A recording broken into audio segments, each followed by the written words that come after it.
দয়ার নবী বিশ্ব নবী সাল্লাল্লাহু আলাইহি সাল্লাতু ওয়াস সালাম এই দুনিয়ার জমিন থেকে আমরা সবাই শুনেছি আল্লাহ তাআলা মেরাজে নিয়ে গিয়েছিলেন না? শুনেছি তো না? মেরাজের ঘটনা শোনাবো না, যালিকাকে বুঝাবো। আল্লাহ তাআলার হাবিব সাল্লাল্লাহু আলাইহি সাল্লাতু ওয়াস সালামকে যখন দয়ার নবী বিশ্ব নবী সাল্লাল্লাহু আলাইহি সাল্লাতু ওয়াস সালামকে এই দুনিয়ার জমিন থেকে আল্লাহ তাআলা মেরাজের জন্য নিয়ে চলতেছে, যে মসজিদে আকসা বাইতুল মাকদিস আমরা নাম শুনতেছি, ফিলিস্তিন এবং ইসরায়েল যেগুলো যুদ্ধ চলতেছে, এই যুদ্ধওয়ালা মসজিদের জন্য আল্লাহ তাআলা পারা নাম্বার 15 সূরা বনী ইসরাইল আয়াত নাম্বার 1 ভিতরে আল্লাহ তাআলা ইরশাদ করেছে, সুবহানাল্লাযী আসরা বিআবদিহি লাইলাম মিনাল মাসজিদিল হারাম ইলাল মাসজিদিল আকসা আল্লাযী বারাকনা হাওলাহু লিনুরিয়াহু মিন আয়াতিনা ইন্নাহু হুয়াস সামিউল বাসীর। আল্লাহ তাআলা জানান যে মসজিদে হারাম থেকে অর্থাৎ কাবাতুল্লাহর নিকট থেকে আমার আপনার নবীকে মেরাজে নেওয়ার জন্য যখন নিয়ে নিলেন, পয়েন্টটা মনে রাখবেন, যালিকাল কিতাব, এইটা বুঝাবো আমি। এই গেটের মানুষগুলো যদি খারাপ না পান ভিতরে আসেন, আমার যুবক ভাইয়েরা ভিতরে আসেন ভাইয়েরা, বাস অল্প সময় নেব, আর ভিতরে আসেন ভাই। আমরা জোরে করে একটা তাকবীর দেই, নারে তাকবীর, লিল্লাহে তাকবীর। কিছু সময় শোনা যাবে আলোচনা, আরো শুনবেন ইনশাআল্লাহ। বাস কোরআনটাকে এই যালিকাল কিতাবটা বুঝে আমি শেষের দিকে নিতেছি। মিনাল মসজিদিল হারাম ইলাল মসজিদিল আকসা, যেখানে নিউজ খোলেন সেখানে ফালিস্তিন ইসরায়েল। সে বাইতুল মাকদিসে যখন আমার আপনার নবীকে মেরাজে নেওয়ার জন্য মসজিদে হারাম থেকে ইলাল মসজিদিল আকসা বাইতুল মাকদিসে নিলেন, ওই বাইতুল মাকদিসে নেওয়ার পর সেখানে সাওয়ারিকে একটা খুঁটির মাধ্যমে বাঁধা হয়েছে, আর সমস্ত নবীগুলো একত্রিত হয়ে জমা হয়েছে। কোনো নবী ইমামতির জন্য বাইতুল মাকদিসে আগে বাড়ে না, একজনেই ইমামতি করেছে, যার নাম হইতেছে মুহাম্মাদুর রাসূলুল্লাহ। সুবহানাল্লাহ বলি। সে বাইতুল মাকদিসকে নিয়ে ফিলিস্তিন আজ নিজের জান মাল বাচ্চা আল আওলাদ সবাইকে কুরবানি দিতেছে। সে বাইতুল মাকদিসে আমার আপনার নবী মুহাম্মাদুর রাসূলুল্লাহ সাল্লাল্লাহু আলাইহি সাল্লাতু ওয়া সালাম সমস্ত নবীদেরকে নিয়ে সেখানে ইমামতি করাইছে। সুবহানাল্লাহ। আর সে বাইতুল মাকদিস থেকে ইমামতি করানোর পর আল্লাহ তাআলা জিবরিলের সঙ্গে প্রথম আসমান চলতেছে প্রথম আসমানে গেল, আসমানের দরওয়াজা বন্ধ, জিবরাইল আওয়াজ দিতেছে দরওয়াজা খোলো। ফেরেশতা বলে মান আনতা, বলে আনা জিবরাইল। ওয়া মাম্মাক, বলে আপনার সঙ্গে কে, বলে মুহাম্মাদুর রাসূলুল্লাহ। পারমিশন দাও, বলে দরজায় তো তালা লাগানো, বলে খোলো, বলে চাবি নাই।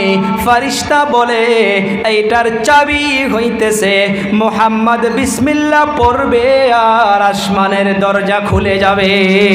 সুবহানাল্লাহ। প্রথম আসমান বিসমিল্লাহ পড়ে প্রথম আসমান থেকে দ্বিতীয় আসমানে রওয়ানা। একটা করে আসমান, 500 বছরের দূরত্ব। কত? কথা কয় না, সামনের গুলো কমসে কম কথা বলে। কত দূরত্ব একটা করে আসমান? 500 বছরের মোটা একটা করে আসমান পার হইতেছে, দ্বিতীয় আসমানে চলে গেল।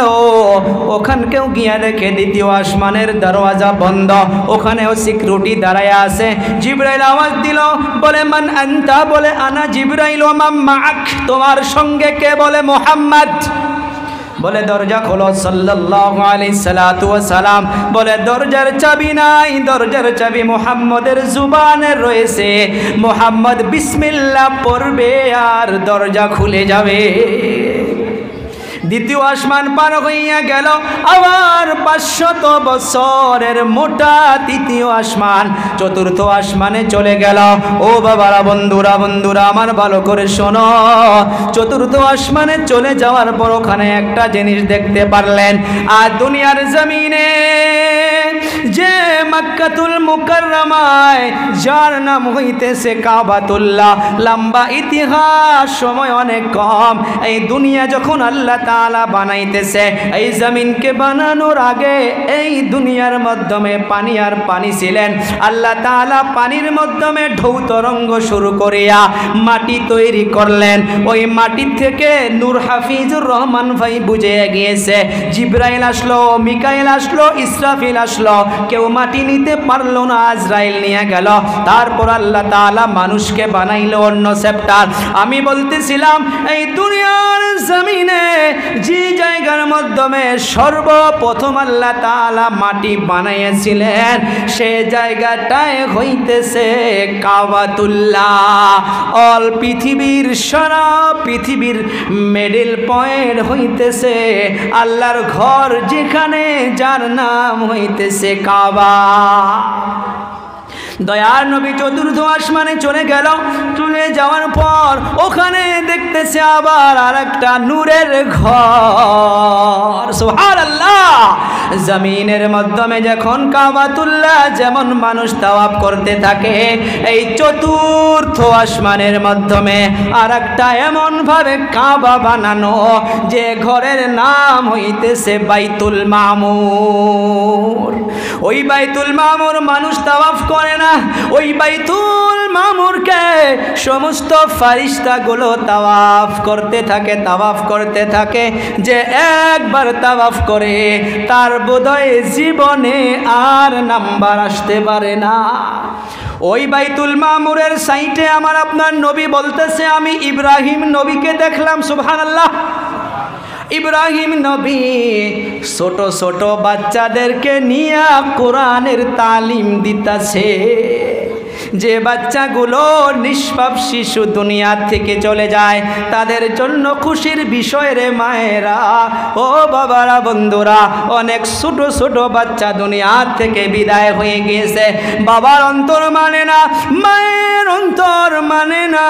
আল্লাহর কাছে চাইতে চাইতে আল্লাহ সন্তান দিয়েছে, এই সন্তানও আল্লাহ তাআলা নিয়ে গিয়েছে। টেনশন করবেন না, টেনশন করবেন না।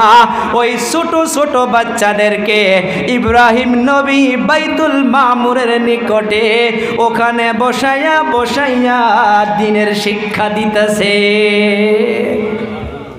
আমার আপনার নবী চলতেছে 5 আসমান, 7 আসমান, 7 আসমান। 7 আসমানে চলতে চলতে একটা বর্ডার পাইলেন, যেমন ইন্ডিয়া বর্ডার, আসাম থেকে বাংলাদেশ বর্ডার। ওখানে যাওয়ার পর চেকিং হয় না গো? ওখানে যাওয়ার পর জিবরাইল বলতেছে নো এন্ট্রি, আমি আর যাইতে পারবো না। জিবরাইল চলে গেল। আমার আপনার নবী দেখতেছে আমরা যাদেরকে বলি সিদরাতুল মুনতাহা, একটা বড়ই গাছ।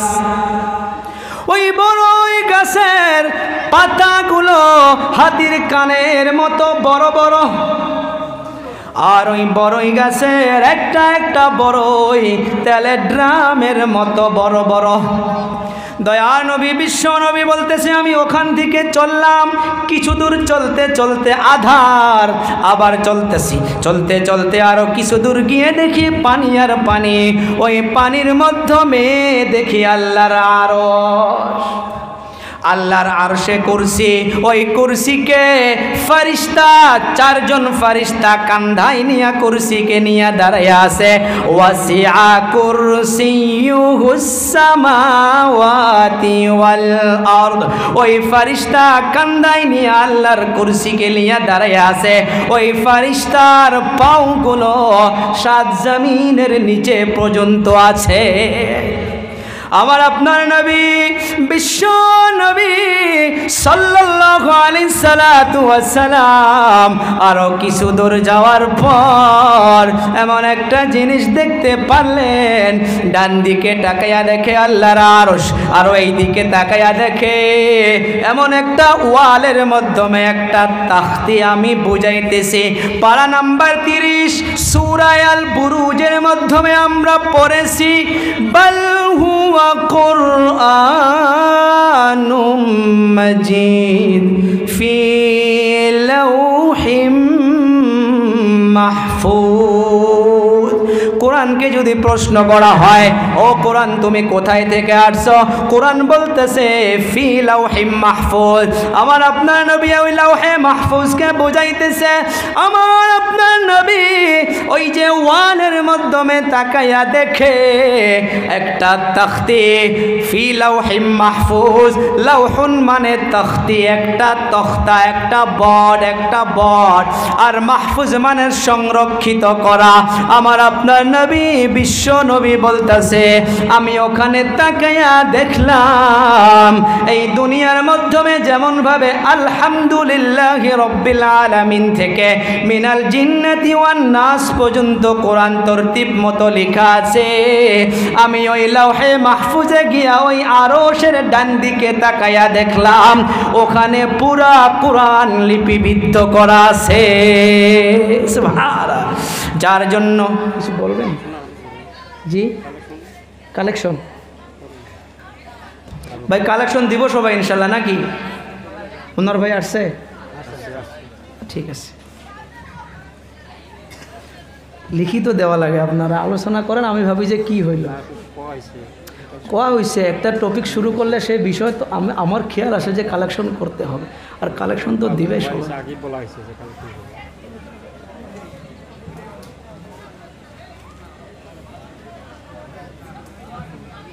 1 ঘন্টা হইল আলোচনা করো, আমার 1 ঘন্টা হয়েছে। ডাক দেন মনোয়ার ভাইকে, উনি কালেকশন করবো। ঠিক আছে ভাই, আমি আলোচনা শেষ দিলাম এখানিতে। মনোয়ার ভাইকে ডাকেন, আসতে দেন। জি জি,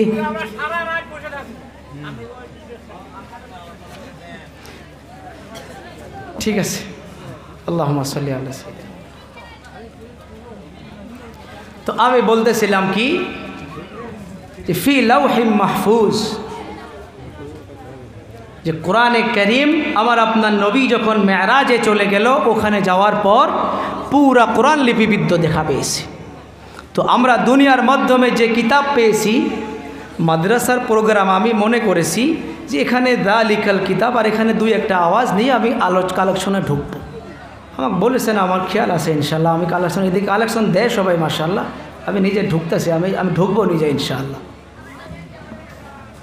তো আমার আপনার নবী সাল্লাল্লাহু আলাইহি সাল্লাতু ওয়াস সালাম ওখানে পুরা কোরআন দেখলেন। তা আমি আপনি যখন কোরআন খুলি, তো এই কোরআনে আমি আপনি আলিফ লাম মিম পড়ার পর একটা আয়াত পড়ি কি, যালিকাল কিতাব,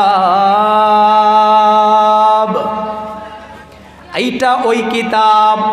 ওই কিতাব বোঝানোর জন্য এই লম্বা সময় নিলাম। এইটা ওই কিতাব, দুনিয়ার কোনো কিতাব নয়, এইটা লৌহে মাহফুজের কিতাব। সুবহানাল্লাহ। ওই লৌহে মাহফুজের কিতাব যেটা আল্লাহর আরশের ডাইন দিকে অল কোরআন লেখা ছিল বলি সুবহানাল্লাহ। আল্লাহ তাআলা বলেন যালিকাল কিতাব, এইটা ওই কিতাব, লা রাইবা ফি, লা রাইবা আই লা শাক্কা।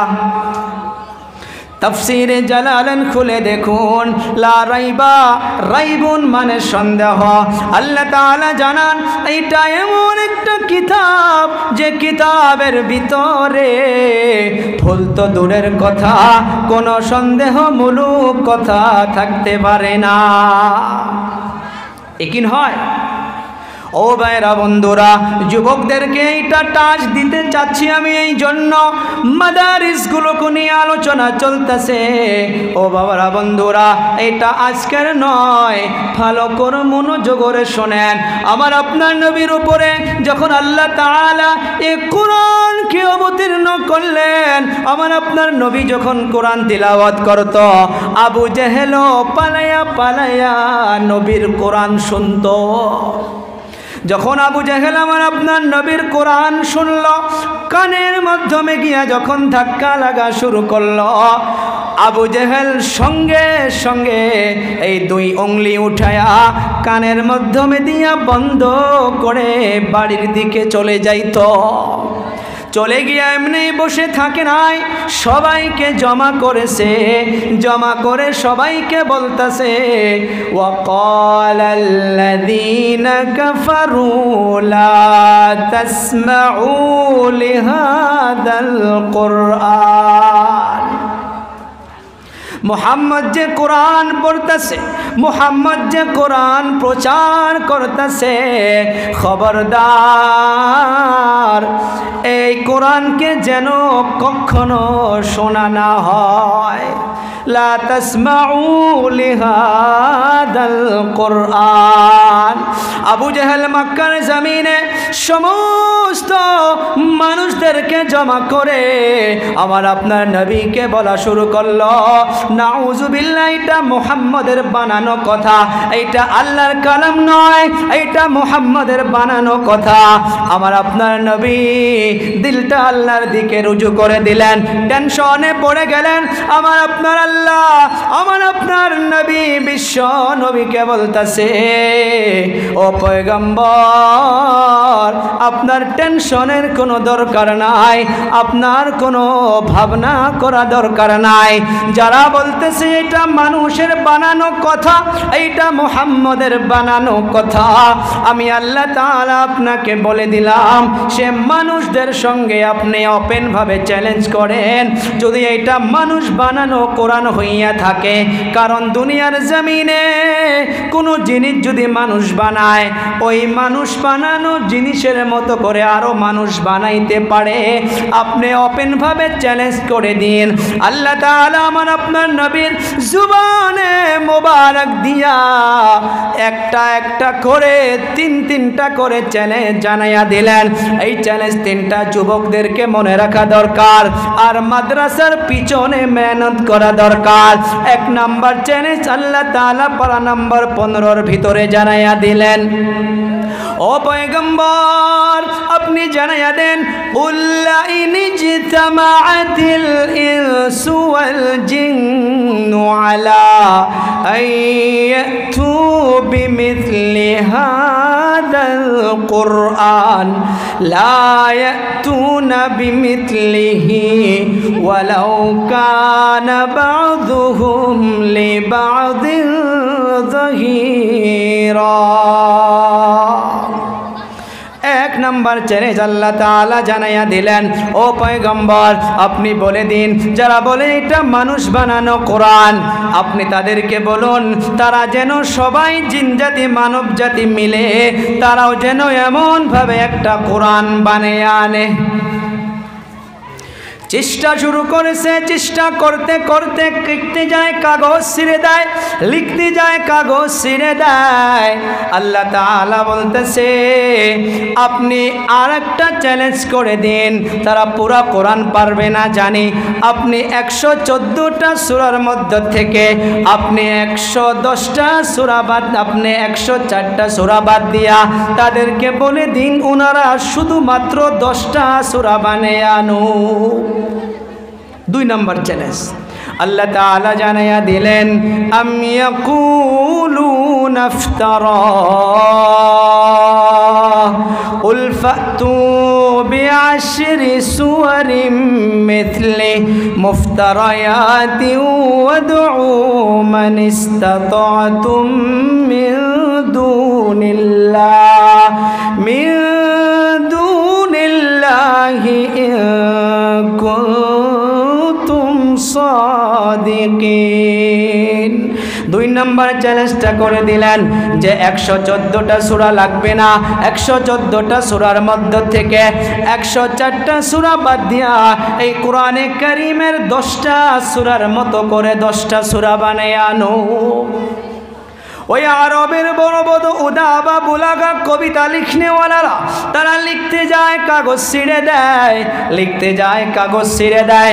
আল্লাহ তাআলা বলতেছে, ও পয়গম্বর, আপনি 10টা সূরা বাদ দিয়ে তাদেরকে আপনি একটা চ্যালেঞ্জ করে দিন, যে চ্যালেঞ্জটা আল্লাহ তাআলা পারা নাম্বার 1-এর ভিতরে ইরশাদ করেছেন, ওয়া ইন কুনতুম ফি রাইবিম মিম্মা নাযালনা আলা আবদিনা ফাতু বিসূরাতিম মিন মিথলিহি ওয়াদউ শুহাদাকুম মিন দুনিল্লাহ ইন কুনতুম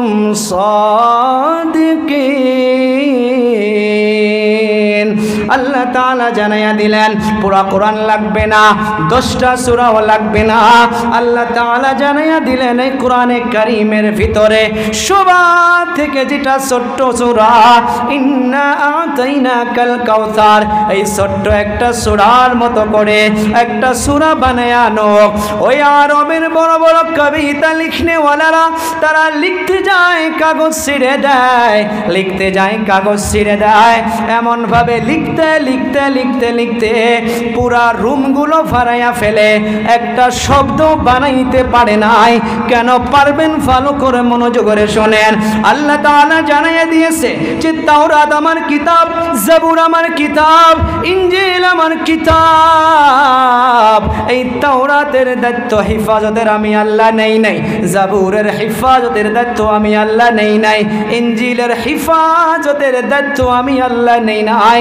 কিন্তু কোরআনে কারীম যে আমি আল্লাহ অবতীর্ণ করেছি, পারা নাম্বার 14-র ভিতরে আল্লাহ তাআলা জানাইয়া দিয়েছেন, ইন্না নাহনু নাযালনা যিকরা ওয়া ইন্না লাহু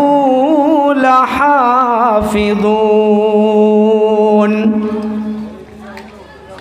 আল্লাহ তাআলা জানাইয়া দিলেন যে এই কোরআনে কারীমকে আমি আল্লাহ তাআলা অবতীর্ণ করেছি, আর এই কোরআনে কারীমের হিফাজতের দায়িত্ব আমি আল্লাহ তাআলা নিজেই কুদরতি হাতেই নিয়েছি। জি হোক ভাইরা বন্ধুরা, বেয়াদবি ক্ষমা।